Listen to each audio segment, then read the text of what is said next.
السلام علیکم دوستو، 12 ربیع الاول ہے۔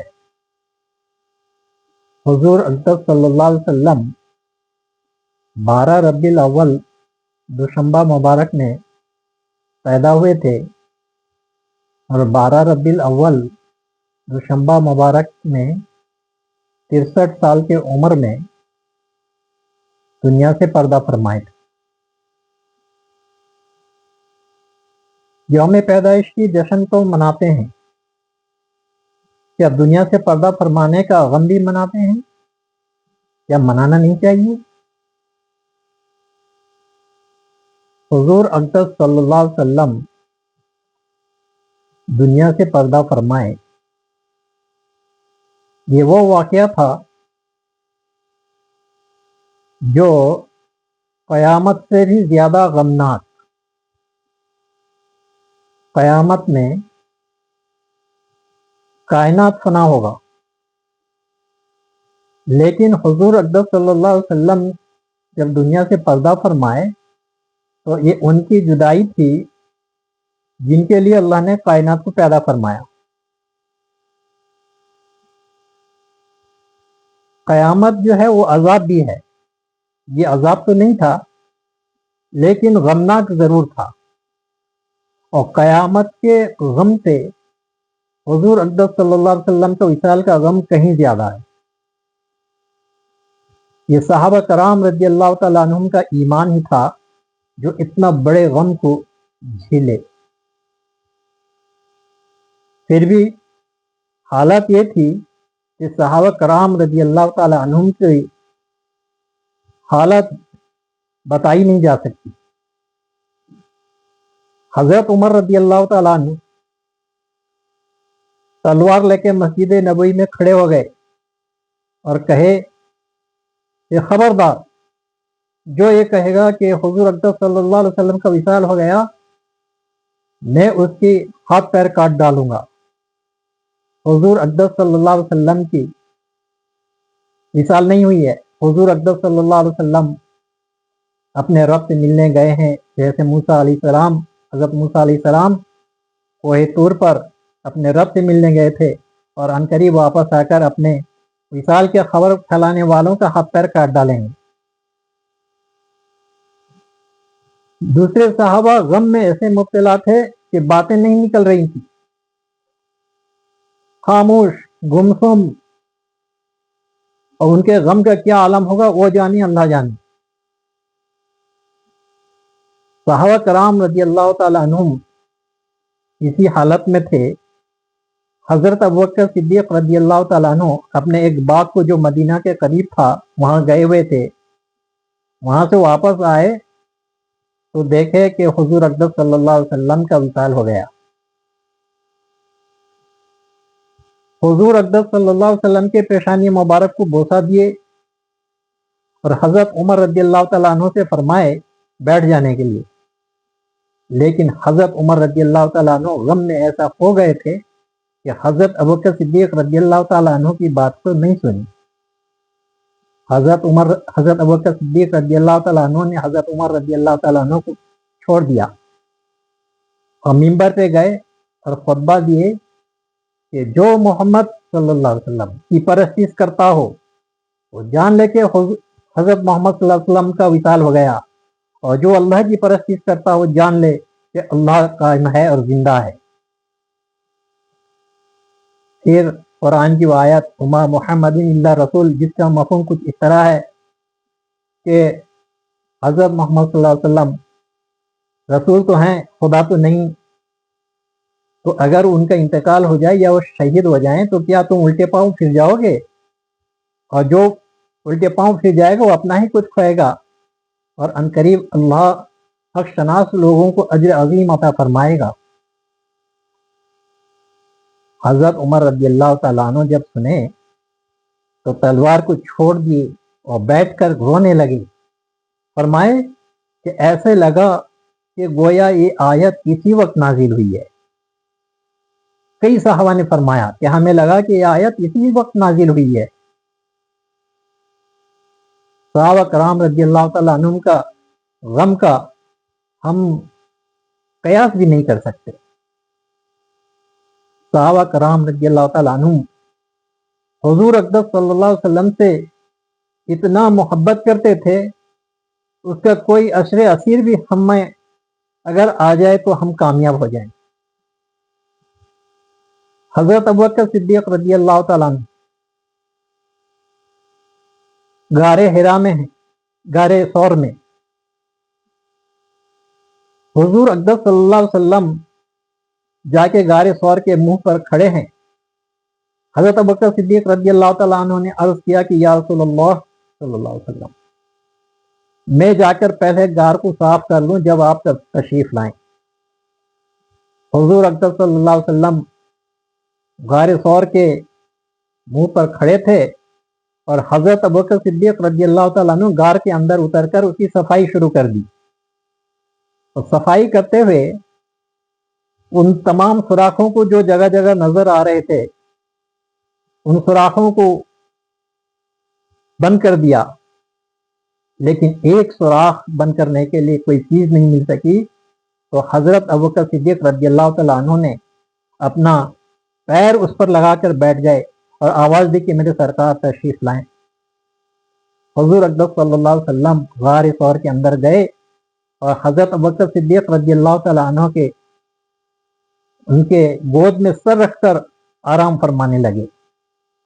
روایت میں یوں آتا ہے کہ ایک سانپ عرصہ دراز سے اس غار کے اندر رہتا اور سوراخ کے اندر تھا، اور وہ باہر نکلنے کے لیے سوراخ کے قریب آیا، وہی سوراخ جس پر حضرت ابوبکر صدیق رضی اللہ تعالیٰ عنہ نے اپنا پیر لگائے رکھا تھا، اور جب حضرت ابوبکر صدیق رضی اللہ تعالیٰ عنہ نے اپنا پیر نہیں ہٹایا تو سانپ نے پیر میں ڈس لیا۔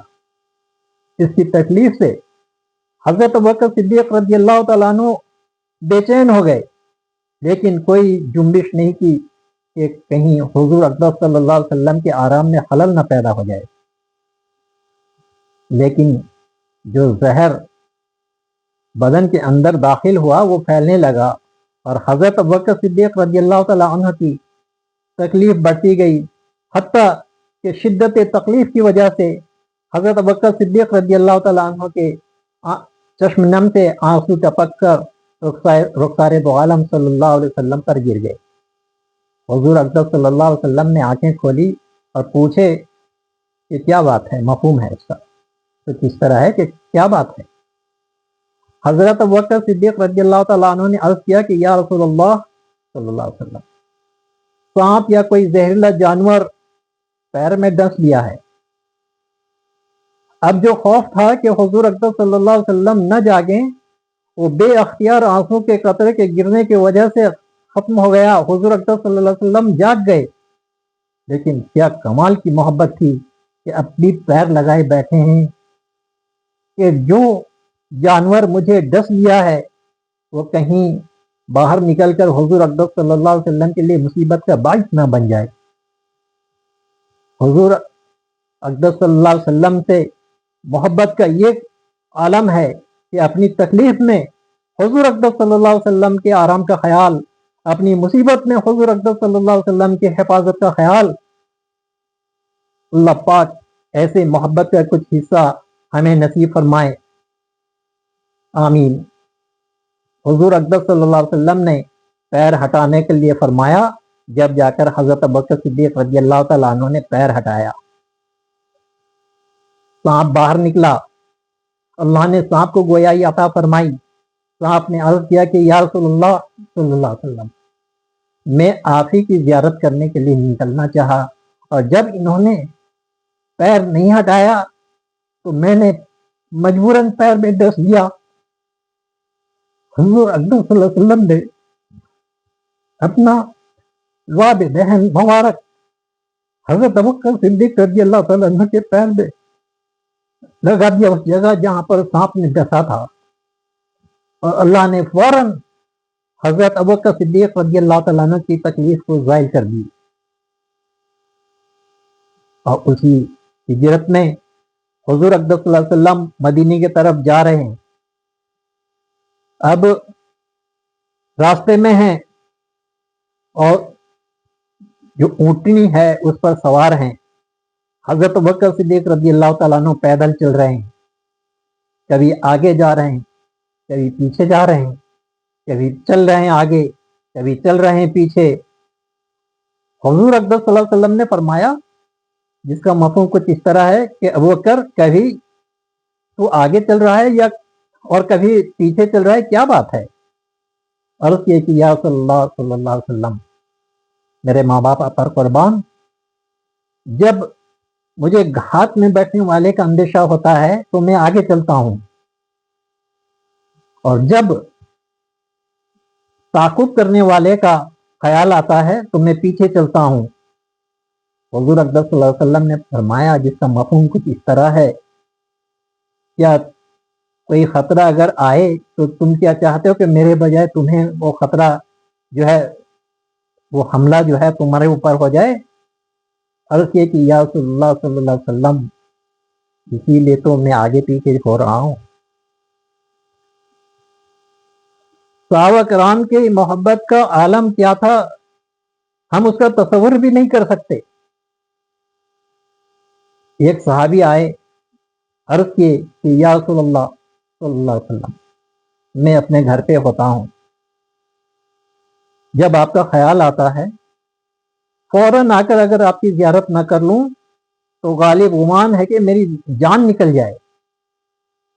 لیکن کل قیامت میں، آخرت میں، آپ تو جنت میں اونچے درجے پر ہوں گے اور میں تو نیچے درجے پر ہوں گا. اللہ کی قسم، آپ کی زیارت کے بغیر جنت میں بھی مجھے بڑی تکلیف ہوگی. حضور اقدس صلی اللہ علیہ وسلم خاموش رہے. قرآن کی آیت نازل ہوئی جس کا مفہوم کچھ اس طرح ہے کہ جو جنت میں اونچے درجے والے ہوں گے وہ نیچے کے درجے والوں کے پاس آ کے ملاقات کریں گے. حضور اقدس صلی اللہ علیہ وسلم نے ان صحابی اور جو دوسرے صحابی بھی اس طرح آ کے اپنا جو ہے بات بتائے تھے ساروں کے پاس، یہ آیت کو جب نازل ہونے کے بعد اس آیت کو بھیجا کہ ان کو تک پہنچا دو اور ان کے دل کا مرہم بن جائے، ان کے غم دور ہو جائے. صحابہ کرام رضی اللہ تعالیٰ عنہ حضور اقدس صلی اللہ علیہ وسلم سے اس قدر محبت کرتے تھے، اور ایسے محبوب کی جدائی ہو رہی تھی 12 ربیع الاول دوشنبہ مبارک کے دن، تو ان پر کیا غم کا پہاڑ گزرا ہوگا وہ جانے، اللہ جانے. لیکن صحابہ کرام رضی اللہ تعالیٰ عنہ بعد میں اس کا سالگرہ نہیں منایا. انہوں نے حضور اقدس صلی اللہ علیہ وسلم کی زندگی میں جتنی عمل کی تھی اس کو برقرار رکھا، اور حضور اقدس صلی اللہ علیہ وسلم کے غم کو، جدائی کے غم کو ہر لمحہ، ہر آن، ہر گھڑی، ہر لمحہ، ہر سیکنڈ اس پہ عمل کیا اور اس غم کو منایا عمل کے ذریعے. آج ہم کیا کر رہے ہیں؟ حضور اقدس صلی اللہ علیہ وسلم نے ایک بار دریافت فرمایا جس کا مفہوم کچھ اس طرح ہے کہ سب سے تعجب کس کے ایمان پر ہے؟ صحابہ کرام رضی اللہ تعالیٰ عنہ نے عرض کیا کہ یا رسول اللہ صلی اللہ علیہ وسلم، سب سے تعجب والا عجیب ایمان فرشتوں کا ہے.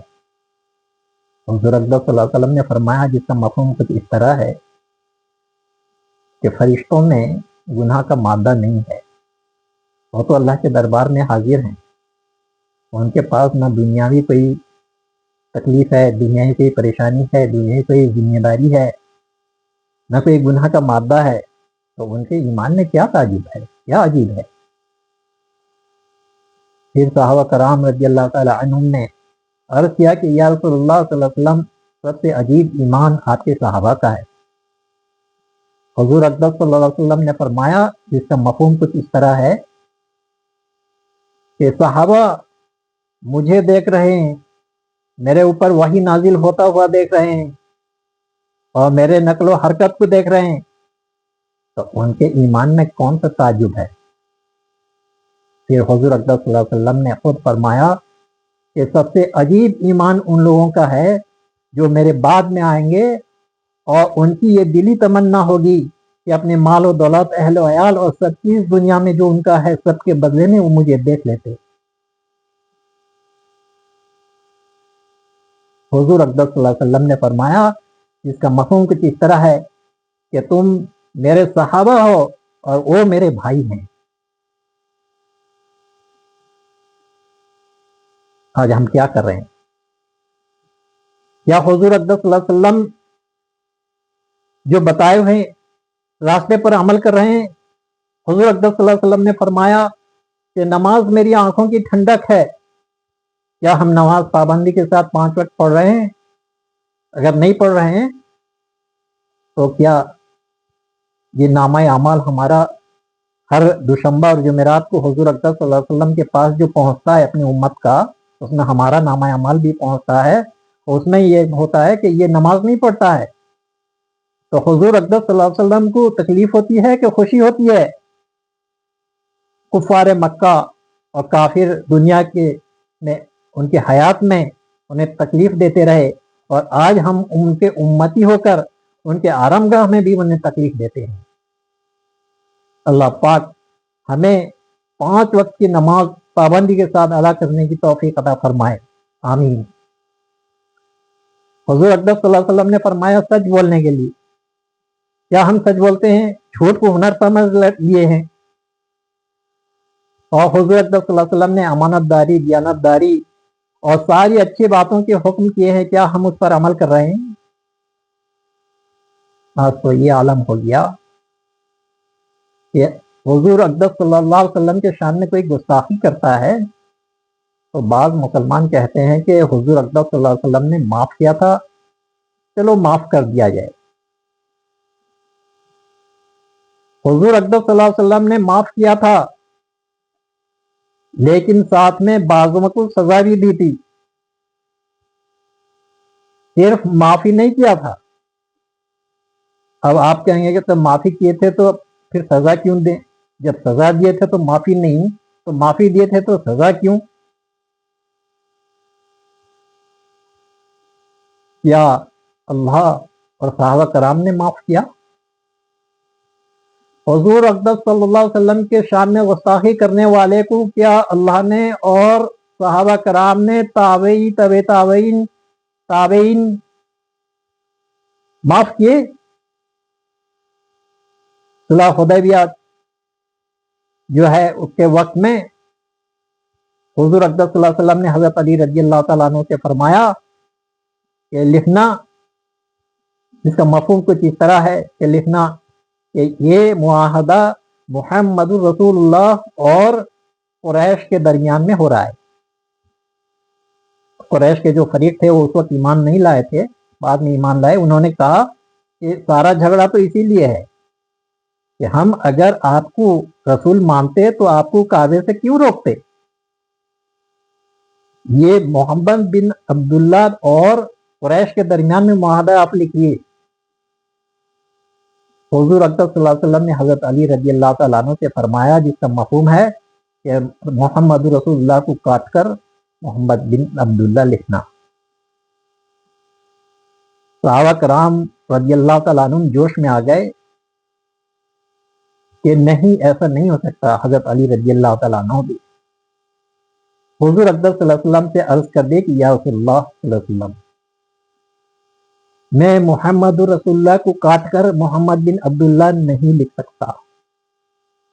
حضور اقدس صلی اللہ علیہ وسلم باوجود امی ہونے کے حضرت علی رضی اللہ تعالیٰ عنہ کے ہاتھوں سے کاغذ اور قلم لیے اور خود اپنے دست مبارک سے اس کو کاٹ کر محمد بن عبداللہ اور قریش کے درمیان میں یہ معاہدہ قرار پایا لکھے۔ بعد میں پھر حضرت علی رضی اللہ تعالیٰ عنہ قرارداد کے باقی جو سب طے ہوئے تھے شرائط ان کو لکھے۔ صحابہ کرام رضی اللہ تعالیٰ عنہ معاف کر دیے، اللہ نے معاف کیا۔ ابو لہب کے 2 بیٹے، حضور اقدس صلی اللہ علیہ وسلم کی 2 بیٹی صاحبزادیوں سے نکاح ہوا تھا، ابھی رخصتی نہیں ہوئی تھی۔ سورہ مسد یا جسے کہتے ہیں سورہ ابی لہب یہ نازل ہو گیا۔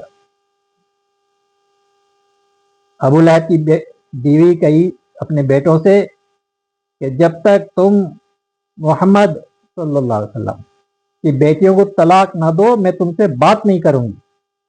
دونوں طلاق دے دی، ایک تو طلاق دیا اور خاموش رہا، دوسرا طلاق دیا اور حضور اقدس صلی اللہ علیہ وسلم کے سامنے آ کے گستاخی کی اور حضور اقدس صلی اللہ علیہ وسلم کے پیرہن مبارک پھٹ گئے۔ حضور اقدس صلی اللہ علیہ وسلم نے فرمایا، جس کا مفہوم کچھ اس طرح ہے کہ یا اللہ وہ اپنے کتوں میں سے ایک کتا اس پر مسلط کر دے۔ اس مجلس میں ابو طالب تھے، وہ فوراً جھک گئے اور بولے کہ محمد صلی اللہ علیہ وسلم کہ اس بد دعا سے اس کی خلاصی نہیں ہے۔ ایک بار ابو لہب اپنے اس بیٹے کو لے کر ایک تجارتی سفر میں گیا، رات میں ایک جگہ پڑاؤ ڈالے جہاں پر شیر رہتے تھے۔ ابو لہب بولا، کافر ہونے کے باوجود جو حضور اقدس صلی اللہ علیہ وسلم کی رسالت کو ٹھکرا رہا تھا، جھٹلا رہا تھا اور حضور اقدس صلی اللہ علیہ وسلم کی باتوں کو نہیں مان رہا تھا، بولا قافلے والوں سے کہ مجھے محمد صلی اللہ علیہ وسلم کی بد دعا کا اندیشہ ہے، سارے قافلے والے ہم پر نظر رکھیں، ہمارا خیال رکھیں۔ تو قافلے والوں جتنے سارے تھے اپنا سامان کو کیا کرے، ایک کیلے کی طرح جمع کیے اور اس کے اوپر ایک بستر لگا دیے اور اس کے چاروں طرف اپنا جو ہے بستر لگا کے چاروں طرف سو گئے۔ اور ٹیلے کے اوپر ابو لہب کا وہی بیٹا سوا۔ رات کو اللہ نے ایک شیر بھیجا، وہ شیر جو نیچے زمین میں سوئے تھے سب کے منہ کو سونگھنے لگا، ایک کے بعد دوسرا، دوسرے کے بعد تیسرا، سارے لوگوں کو سونگھ کر دیکھا کہ اوپر ایک آدمی سوا ہے۔ اس نے ایک جست لگائی اور جا کے پہنچ کے ابو لہب کے بیٹے کو پاس پہنچ گیا۔ اس کے بیٹے نے ایک چیخ ماری لیکن اس وقت تک اس کے سر کو دھڑ سے الگ کر دیا۔ لوگ اٹھے لیکن ہوا کیا، حضور اقدس صلی اللہ علیہ وسلم نے جو بددعا دی تھی وہ اپنا کام دکھا دیا۔ اللہ نے چھوڑا، اللہ نے معاف کیا۔ جب معاف نہیں کیا اللہ نے، ہم کون ہوتے معاف کرنے والے؟ معاف کرنا یا سزا دینا اللہ نے حضور اقدس صلی اللہ علیہ وسلم کو اختیار دیا تھا اور کسی کو اس کا اختیار نہیں ہے۔ کیسرا، فارس کا کیسرا حضور اقدس صلی اللہ علیہ وسلم کے خط مبارک کو چیر پڑھنے کے بعد غصے میں چیر کر اس کو پھونک کر اڑا دیا اور اپنے ایک گورنر کو حکم دیا جو مدینے کے قریب تھا، غالباً فلسطین میں تھا، وہ حکم دیا کہ محمد صلی اللہ علیہ وسلم کو گرفتار کر کے میرے دربار میں پیش کرنا۔ گورنر گیا مدینہ، حضور اقدس صلی اللہ علیہ وسلم نے فرمایا، جس کا مفہوم ہے کہ مجھے گرفتار کیا کرے گا، خود اس کا حال یہ ہے کہ اس کا جو ہے حکومت ختم ہو گیا۔ وہ گورنر ایمان لایا اور اسلام قبول کر لیا۔ اور کیسرا کا یہ حال ہوا کہ اس کے بیٹے نے اسے قتل کری، پہلے تو اس کو جو ہے سلاخوں کے پیچھے ڈالا اور پھر جو ہے ایک جلاد کو بھیجا جس نے جا کر پہنچا اور بڑی تکلیف میں تھا اس کا باپ۔ اس کو کہا کہ میں تمہیں آزاد کرنے آیا ہوں اس تکلیف سے۔ وہ سوچا کہ مجھے اس سلاخوں سے نکال کے باہر کوئی اچھی جگہ لے جائے گا۔ اس نے تلوار نکالا، اس کے گردن کو اڑا دیا اور گیا اس بیٹے کے پاس جو بادشاہ بنا بیٹھا تھا، بولا کہ میں نے آپ کے حکم کے مطابق آپ کے باپ کو قتل کر کے آیا ہوں، میرا انعام دیجیے۔